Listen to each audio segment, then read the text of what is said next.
Bagaimana cara membagi satu parabola untuk 2 atau 4 TV? Yuk kita simak videonya.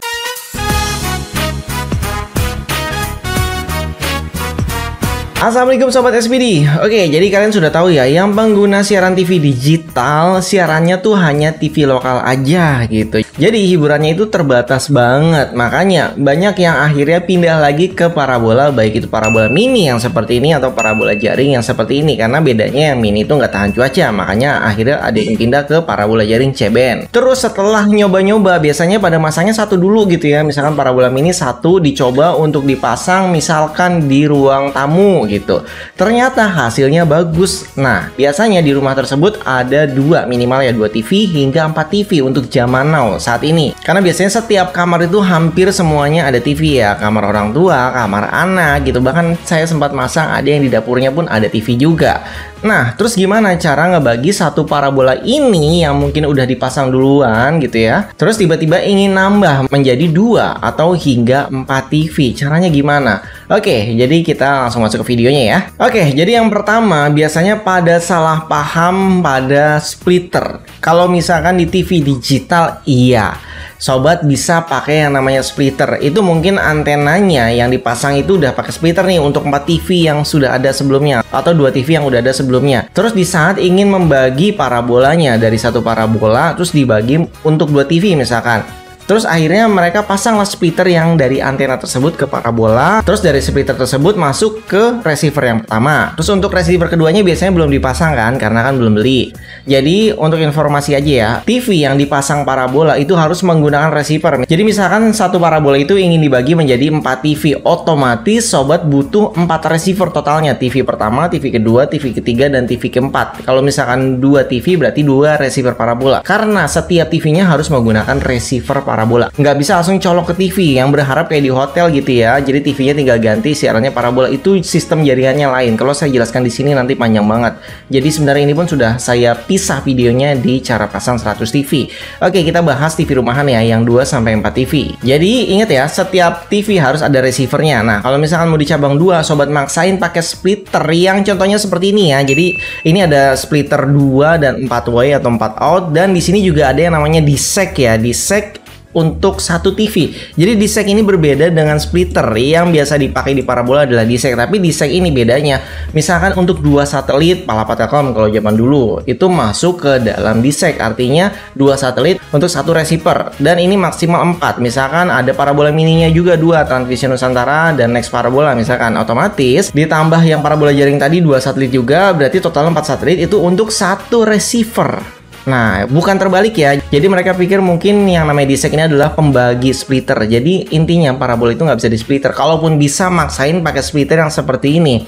Itu biasanya untuk satu transponder ya. Satu transponder ini itu pun nggak akan awet karena kelebihan beban pada splitternya. Jadi ini bukanlah SOP yang seharusnya, walaupun kadang bisa, tapi itu jatuhnya ngakal-ngakalin. Karena memang dari harganya untuk splitter ini cuma 20 ribuan. Terus ini memang jauh lebih murah daripada sistem yang seharusnya dipasang, yaitu LNB. Jadi kalau di parabola itu, kalau sobat pasangnya satu parabola, itu otomatis LNB-nya hanya 1 out. Jadi keluarannya ini 1 out ya. Tapi kalau misalkan mau 2 TV, berarti sobat harus beli LNB yang jenisnya seperti ini, dual out. Untuk mereknya bebas, yang penting itu jenis parabolanya. Kalau parabola mini yang seperti ini berarti LNB-nya kecil ya.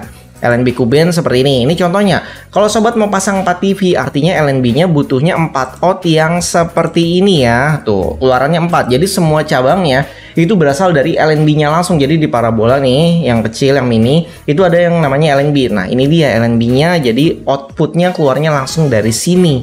Gitu ya. Bukan pakai splitter yang tadi atau pakai disek yang tadi. Ini fungsinya udah berbeda semua. Terus kemudian kalau yang bentuk yang C-band, LNB C-band itu bentuknya seperti ini. Ini contohnya merek metrik ya, 2 out. Kalau single out biasanya cuma 1. Nah, ini contoh dual out untuk 2 receiver atau 2 TV.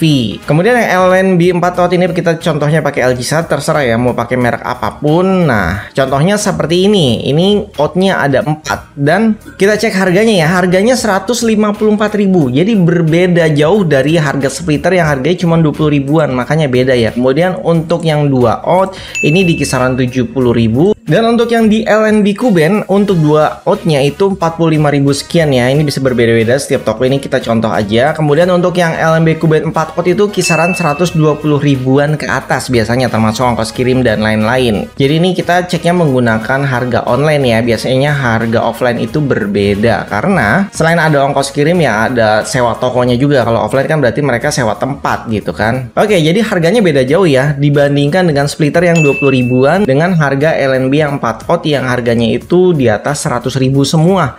Nah, ini dia yang berbeda. Selain nambah LNB-nya, otomatis kalian juga harus nambah kabelnya. Kabelnya tuh nggak bisa sambungannya dari splitter tadi. Kalau bisa kabelnya itu utuh, jadi kita pasang baru dari LNB-nya, karena ini panjang ya, panjang sama seperti TV yang dipasang pertama. Jadi kita tarik kabel baru dari LNB-nya, kita tarik sampai ke TV kedua, ke TV ketiga, dan ke TV keempat. Terus di TV-nya pun ditambah receiver. Ingat ya, tadi sudah saya jelaskan di setiap TV butuh receiver. Artinya kalau kalian nambah untuk TV kedua, ketiga, dan keempat, kalian artinya butuh kabel terus dan receiver ditambah LNB-nya disesuaikan. Kalau untuk 2 TV yang 2 output, kalau untuk yang 3 TV itu berarti 4 output. Makanya untuk menambah TV ini sebenarnya biayanya hampir mirip dengan pasang parabola yang pertama. Karena apa? Kalau yang pertama itu kan satu paket ya, termasuk parabolanya gitu. Nah, untuk pasang TV kedua, TV ketiga, TV keempat, nambahnya itu hampir sama dengan yang masang parabola satu. Karena dia tinggal dikurangin harga parabolanya aja. Misalkan harga parabolanya itu 250.000 gitu ya, satu set. Nah, otomatis ya kalian harus nambah sisanya itu. Jadi setiap daerah beda-beda ya. Ada yang satu TV-nya 500.000, ada yang satu TV-nya 650.000 ya. Tergantung jenis parabolanya, yang mini Kuben atau yang parabola C-band Telkompat, karena kan LNB-nya juga beda. Kemudian panjang kabelnya juga berapa. Terus termasuk perbedaan receivernya. Jadi kan ada receiver yang untuk Kuben ya. Misalkan contohnya Transvision Nusantara, ada Next Parabola, ada Kavision. Itu kan semua harga receivernya juga beda-beda. Jadi setiap tempat, setiap kota, atau setiap toko parabola itu penjualannya untuk setiap penambahan TV-nya beda-beda. Jadi kalian itu nggak bisa. Jadi misalkan kalian sudah pasang parabola untuk TV utama nih di ruang tamu, terus kalian pingin cabang ke kamar, jadi kalian nggak bisa nambah cuman sekitar 200-300 ribu untuk menikmati nonton di TV kedua. Nggak bisa, karena 250 ribu untuk beli receivernya aja nggak cukup kan. Terus belum yang tadi beli kabel, terus ganti LNB-nya, terus jasanya lagi. Jadi kalau masang di hari berbeda otomatis ada jasanya lagi, tambahan lagi. Kecuali kalian masangnya di awal. Makanya kalau memang rencananya mau dipasang untuk 2 TV atau 4 TV, biasanya kalau masang di kita itu kita tanyain, kalau kedepannya memang mau nambah, lebih baik pasang LNB-nya di awal beserta kabelnya. Jadi nanti pelanggannya itu tinggal beli receivernya aja yang mereka bisa pasang sendiri di rumah, karena tinggal dicolokin seperti set-top box parabola. Jadi itu harganya lebih hemat, jadi nggak perlu manggil teknisi, nggak perlu kena jasa teknisi lagi, karena di awal untuk perakitannya, untuk instalasi kabelnya semua sudah kita pasang, udah siap pakai aja. Biasanya kalau kita install di kos-kosan itu rata-rata kos-kosannya lagi direnovasi atau memang baru dibuat gitu ya. Jadi kita bisa ngerapin kabelnya serapih mungkin. Tapi kalau misalnya kos-kosannya udah jadi ya biasanya langsung dipasang semua receivernya gitu. Makanya kita udah siapin duluan nih. Kalau misalkan kos-kosannya lagi dibangun, udah siapin semua kabel. Nanti hari H ya biasanya kita tinggal masang-masangin. Atau kayak misalkan masang di Oyo, Red Doors itu. Kalau memang mereka baru mau bangun ya, nah itu biasanya pasang receivernya nyusul. Jadi kita instalasi kabelnya dulu semua. Baru nanti setelah tempatnya jadi kita instalasi lagi. Dan ingat ya, untuk jasanya beda-beda. Jadi untuk instalasi 2 TV, 1 TV, dan instalasi 4 TV itu jasanya semua beda-beda ya, karena pekerjaannya sama, narik lagi dari atas, narikin kabel, ngerapin kabel, narik receivernya, instalasi. Jadi semuanya itu dilakukan ya, kerjanya jadi 2 kali, 3 TV ya berarti 3 kali, 4 TV 4 kali. Jadi gitu manual ya. Kalau misalkan kayak hotel gitu ya, itu ada server khusus. Jadi kita hanya melakukan di ruang server, semuanya otomatis nanti berubah. Kalau kalian mau masang kayak hotel, berarti setidaknya siapkan budget mungkin sekitar 80 juta dan itu sudah termasuk murah. Jadi kalau TV kalian masih di bawah 20 TV, jangan pasang instalasi hotel karena terlalu mahal. Lebih baik pasang instalasi yang seperti biasa paralel seperti ini dengan sistem LNB yang banyak. Atau kalau misalkan lebih dari 4 TV, biasanya kita pakai 2 parabola. Terus kalau untuk instalasi yang memang jumlah TV-nya banyak, itu kita menggunakan LNB jenis khusus. Terus ada yang namanya multi switch jenis khusus. Jadi ini sudah saya jelaskan di instalasi Raus TV ya. Kalian bisa lihat video lama saya. Oke, sampai di sini aja videonya. Semoga video ini bisa menambah wawasan kalian yang mungkin baru pasang parabola. Jangan lupa support kami dengan cara like, subscribe, dan komen. Sampai jumpa kembali. Salam sobat SPD. Wassalamualaikum warahmatullahi wabarakatuh.